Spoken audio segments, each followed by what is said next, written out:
হলদিয়ায় vote প্রচারে তমলুক লোকসভা কেন্দ্রের CPIM প্রার্থী সায়ন বন্দ্যোপাধ্যায়। প্রচণ্ড গরমে সাধারণ মানুষদের মাথা ঠান্ডা রাখতে হলদিয়ার মিলন বাজারে জনগণকে বাতাসা ও জল খাওয়ালেন সিপিআইএম প্রার্থী সায়ন বন্দ্যোপাধ্যায়। বেশ কিছু প্রার্থীরা মাথা ঠান্ডা রাখতে পারছেন না। অনেক প্রার্থী ভোটে দাঁড়িয়ে নিজেদেরকে জমিদার ভাবছেন। হলদিয়ায় দাঁড়িয়ে এমনটাই বললেন সিপিআইএম প্রার্থী সায়ন বন্দ্যোপাধ্যায়। তিনি আরও বলেন, সাধারণ মানুষ এবং সাংবাদিকদের সাথে দুর্ব্যবহার করে ফেলছে অনেকেই। তাই আজ দুর্গাচকের তীব্র গরমের মধ্যে দুপুরে হলদিয়া সবাইকে বাতাসা আর ঠান্ডা জল খাওয়ালেন তিনি, যাতে মাথা ঠান্ডা থাকে। সাধারণ মানুষকে আর সাংবাদিককে যাতে না কেউ নিজেদের চাকর ভাবে।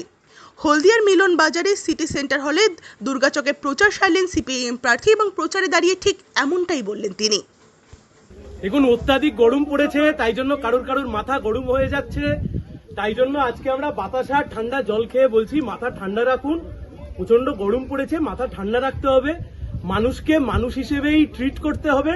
আমরা ভোটে দাঁড়িয়েছি, আমি ভোটে দাঁড়িয়েছি, তার মানে এই নয় যে আমি বিশাল বড় জমিদার হয়ে গেছি আর সাংবাদিকরা আমাদের চাকর বাকর হয়ে গেছে।